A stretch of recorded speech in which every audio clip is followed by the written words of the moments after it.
You're listening to the Angela Henderson Online Business Show, episode 321. Hey there, you amazing human, and welcome to the Angela Henderson Online Business Show, the podcast that is designed for female entrepreneurs who want to make more money in a way that is in alignment for them. If you're looking for practical advice, proven strategies, and expert insights to help you navigate the challenges of growing your business, then you've come to the right place. Welcome, my friend. I am your host, Angela Henderson, a proud Canadian living in beautiful Australia, and I'm a business coach, consultant, and strategist who has helped thousands of women around the world build successful businesses. Through solo episodes and interviews with successful business owners, industry experts, and thought leaders, you'll get insider insights into what it takes to succeed in today's digital age. Whether you're struggling to scale your business, looking for ways to boost your productivity, or seeking ways to overcome the challenges of being an entrepreneur, this show has everything you need to succeed and more. So subscribe, pop your headphones on, and get ready to creating the business and life you deserve today by allowing the Angela Henderson Online Business Show help you create a winning strategy, develop the right mindset, and build lasting wealth. Hey, you amazing human, and welcome back to another awesome episode of the Angela Henderson Online Business Show.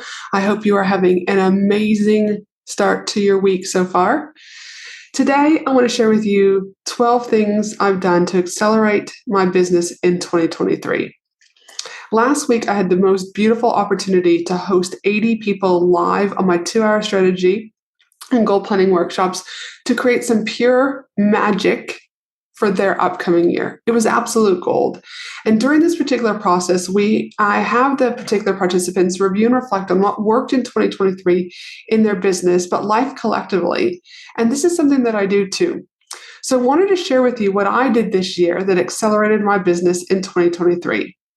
Now, if you haven't already heard the podcast episodes, or if you haven't been in my space for a little while, you know that I do business slightly different.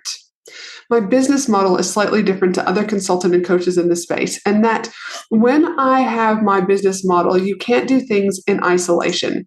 And my business model consists of 4 main tiers, and these are the tiers that I particularly use when I am, looking at how do I optimize my business. So the tiers that I look at every year is the strategy tier, the wealth tier, the health tier, and the relationships tier. And when you look at those tiers and things start to work collaboratively within those tiers, you have more impact, more money, more fun, less stress, and you're in alignment. And when you are in alignment, guess what? Your business flows with ease.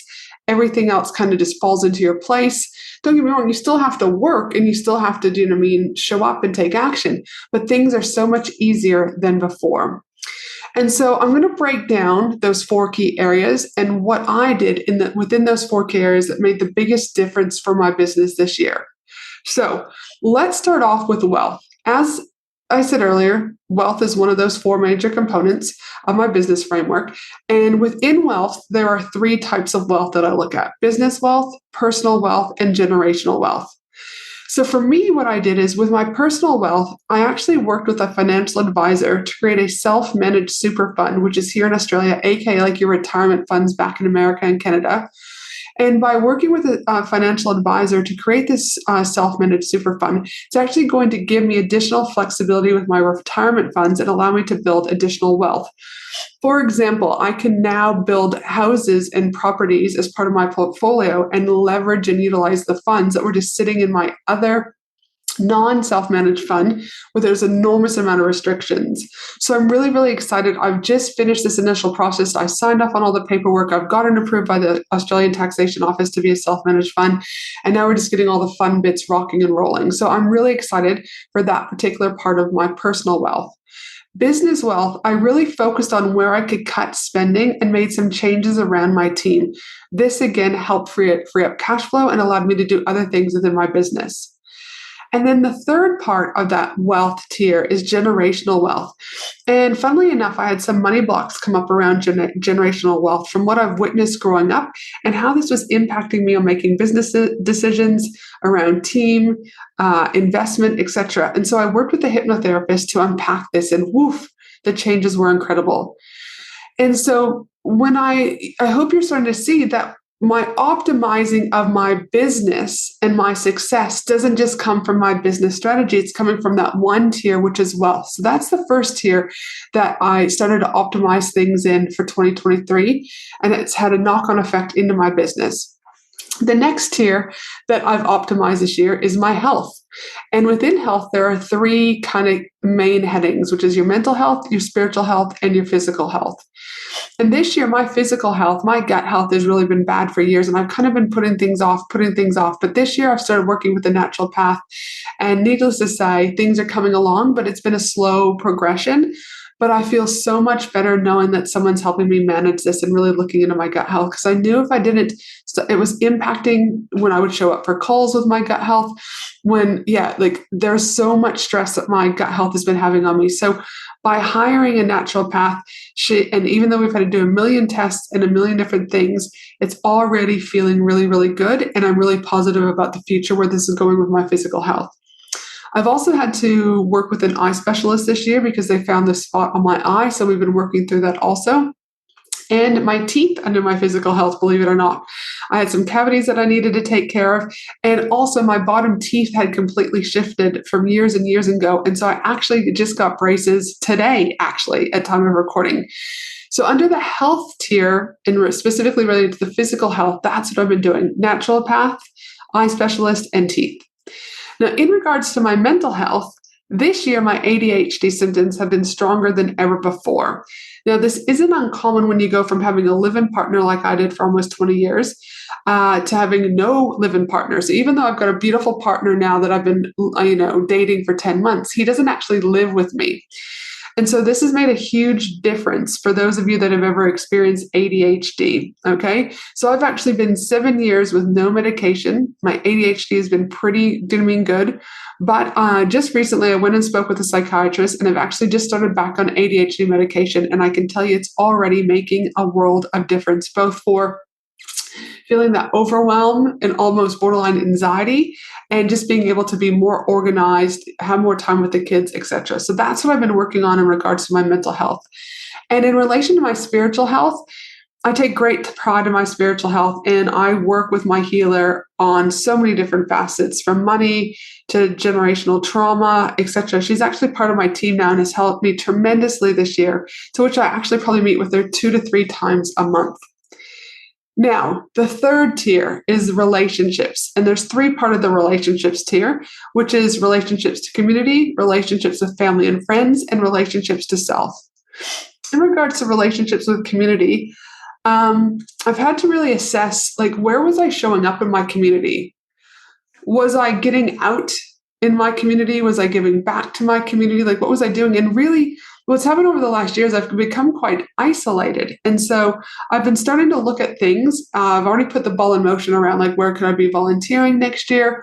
Where can I be giving back more next year? And just getting more connected with my local community. Now, in regards to my relationships with family and friends, I've actually had to put in some strong boundaries around some friends and family members. And I've also had to let go of some friends because they no longer serve me. They were just always complaining. They were running from scarcity mindset. It was really, really just dragging me down. And I was actually, hating the thought of having to spend time with these people. And I didn't want that. So again, as you know, I say often on the podcast, whatever you're not changing, you are choosing. So I had to choose to distance myself from some family and friends. And for those family and friends who were breaching my boundaries, I had to put some really firm boundaries in place. And that's working really, really well.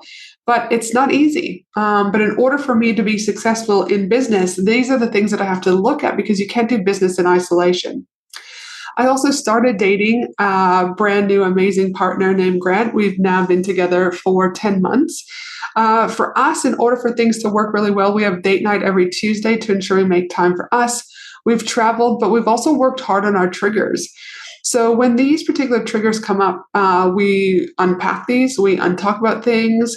And because of this connection that we have a better understanding of our pasts and how this can impact us positively in the future. Relationship to self. I had to take a deep look within myself this year and explore being more compassionate to myself. I had to forgive myself, but I also had to honor my voice. And I've been using my voice more and more to speak on social media, on different podcasts about things that I may have been more reserved about and held back on.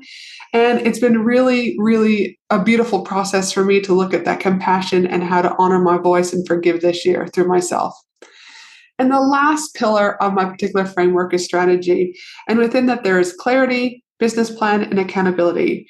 So for me, in order to get the clarity that I needed this year, I attended live events and masterminds over in Napa Valley, over in San Diego. I also worked with a couple old mentors on a particular things to help get really clear about what my bigger impact is going to be. And this is where I've come up with the idea that I want to run Australia's leading healing center while at the same time consulting business owners. And so by attending those live events and investing in working with particular coaches, the clarity has been absolutely brilliant. In relation to my business plan, I always do my annual business plan. I also review my business goals weekly, and I also have quarterly reviews with myself and my team. So that doesn't really change and is always there. But in relation to accountability, I've had my coaches to lean on for accountability, Leah, my healer, to lean on, but also my peers to lean on, which has been a beautiful thing with us checking in on each other, etc. So these are the 12 things. Obviously, there's many, many more different things that I've done, but these are the 12 things that I really led with intention. And my word for 2023 was intentional. And so I was really intentional about working with the natural path. I was really intentional about making sure that I had compassion and forgiveness. I was really intentional, about the mentors that I worked with this year. I was really intentional about making those doctor's appointments around my teeth, around my ADHD, in order to make sure that my physical body is able to help uphold myself with my business, and that my mental health is able to be there for my business and my spiritual health. I also had to look at my personal wealth, my business wealth, and generational wealth. And because of that, even though it's not all done now, I'm already seeing the fruition and the changes starting to come from that. And so I want you to think about, as you go into 2024, what are you doing around these 4 pillars? What are you doing to optimize your business? Because again, everyone just thinks that optimizing your business is optimizing your funnel or optimizing your emails or optimizing your ads, and that's part of it. But how are you optimizing and accelerating your health? How are you optimizing and accelerating your wealth? How are you optimizing and accelerating your relationships? Because those 3 components are equally as important as your funnel and your business plan and your accountability. Because like I said earlier, when you infuse these 4 beautiful pieces together, strategy, health, wealth, and relationships, you have more impact, more money, less stress, and more fun. So think about, what do you need to optimize going into 2024? You don't need to do anything, but what do you want to do? I wanted to get my gut health taken care of. I wanted to be able to have a more beautiful relationship with my partner. What do you want more of in 2024? It's your chance to really think about this. Make space to think about this. Draw, doodle, go for a walk, go in nature, do whatever you need to do. But you can't do business in isolation. So if you're neglecting your health, if you're neglecting your relationships, if you're neglecting your wealth, these are all going to impact your business. So I hope you found this particular episode useful as I share a little bit about the behind the scenes of the 12 things that I've done to optimize my growth in 2023 for my business. And if you're needing support within your business, if you're needing help create a strategy, look at your business model, look at pricing, look at organization structure and team. Remember, I've helped thousands of women business owners around the world to create a personalized business strategy and master their mindset. And I would love to be able to support you in 2024. You can head to my website, angelahenderson.com.au. And from there, you can actually do our brand new 3-minute, it's called a business growth card. And what it does is it actually looks at 4 major components of your business, and we will score it based on that and identify the gaps that are currently in your business. So you can head to angelahenderson.com.au, not only to explore the ways that you can work with me in 2024, but you might also want to do that 3-minute quiz where we look at those 4 major components of your business to identify the gaps and the things that you're doing well. And you can get that at angelahenderson.com.au. Have a beautiful day, my friend, and I look forward to supporting you next year in 2024 and also having you join me for the next episode of the Angela Henderson Online Business Show. Bye for now. Thanks for listening to the Angela Henderson Online Business Show, www.angelahenderson.com.au.